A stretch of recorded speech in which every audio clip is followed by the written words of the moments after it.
طاجة سايح سعودي على سواق مصري بتاع نقل ذكي. اتفرجوا. حضرتك طب انا عايز فلوسي. طيب انا عاوز فلوسي توقفني في الشارع عايز فلوسك؟ يا باشا. انت اللي قلت لي اقف، انت اللي قلت لي اقف دلوقتي. على المكيف، المكيف عالي، المكيف عالي والله. انا طالب سيارة مكيفة يا مكيفة وانت جالس طب بس ما تشغل لي تمدش ايدك المكيف. تاني. طب ما تمدش يلا ايدك كده. تاني. طب هات بعد اذنك فلوس.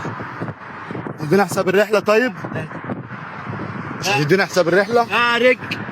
لا انا بعد اذنك. طب انت حضرتك انا واقف بقالي معاك ساعة. طيب انا واقف معالي بقالك ساعة.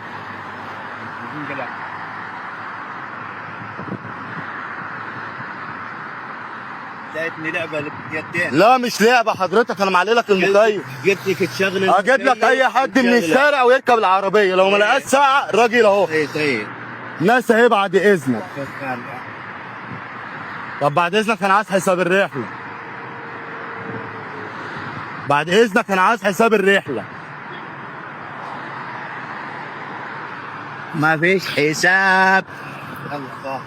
حضرتك انا عايز حساب الرحلة. لا مش همسح الفيديو. انا من حضرتك مش همسح الفيديو. خلي بعد اذنك انا عايز حساب الرحلة عشان مش هينفع كده. انا بعد اذنك انا بتكلم معاك باحترام.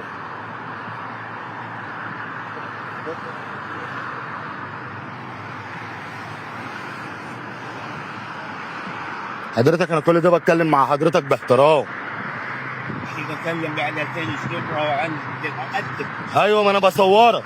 صورني وانا ما من اي حق تصورني. باي حق صورك. انت قلت لي نزلني ومش عايز تدفع حساب الرحله. انك قليل ادب. قليل الادب. انت عاوز تطلعني على فيصل يا الحسين. طلعت مع حضرتك على الحسين. التكييف شغال. حقك. عمال تعلي التكييف على الاخر. حقك. واستنيتك يجي نص ساعه هناك. استنى وليه ما تستنى؟ مو بالعتاد يمشي. طب ماشي يا باشا حاسبنا على كده.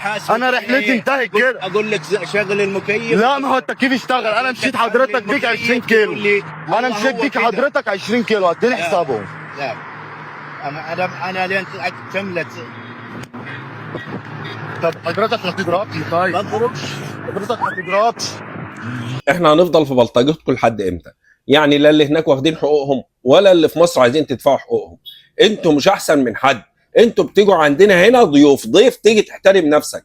بلغ لوزارة الداخلية تشوف مين ده ولازم يتحاسب عشان يعرفوا حجمهم وقيمتهم كويس. اقفل يا